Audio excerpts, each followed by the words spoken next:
Hi, my name is Kim Prendergast. I'm a student here at DCU, and today I'm talking about my project. My project is called Visualizing House Prices in Dublin. Okay, so the reason I'm doing this project is because right now we're in the midst of a housing crisis. Uh, Property prices are rising and rising, and this is locking people out of the property market and it's having a lot of detrimental effects, such as rise in homelessness and a rise in rents as a result. So, with my research, I want to visualize and create a map of Dublin and show which regions have the highest pricing.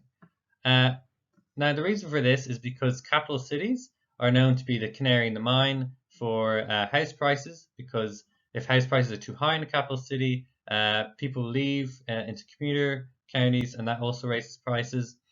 And by visualizing it, you can communicate the issue more effectively than perhaps long text-based reporting.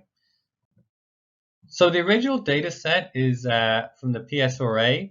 Now the data set itself was not intended to be a pricing index. It's intended for stamp duty.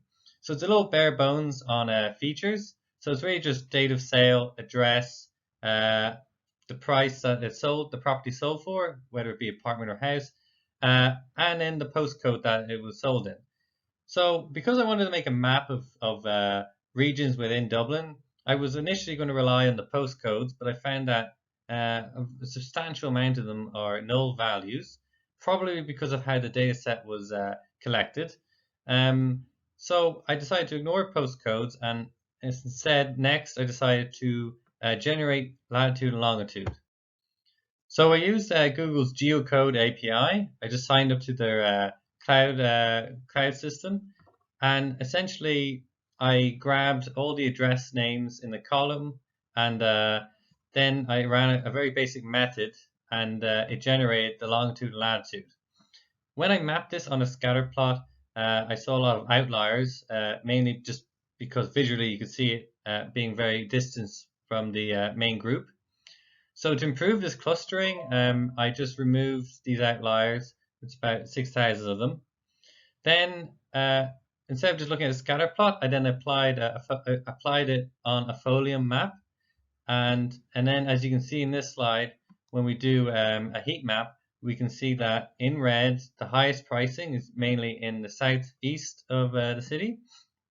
It's also along the coastal regions, past north, and also north of Phoenix Park.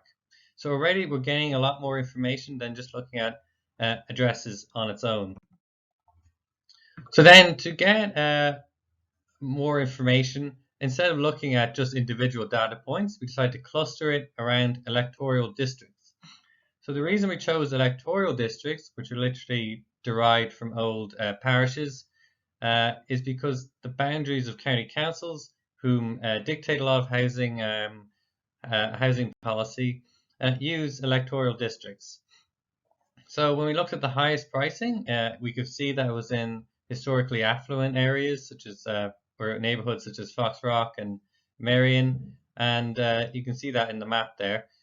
Uh, so really, what future research should do is kind of go the next step then. So right now we have a nice, more feature-rich data set, but now the next step would be to look at what regions having a are seeing a bigger increase in pricing and not just average high prices in general. So thank you for your time, and yeah, any questions, just let me know. Thanks.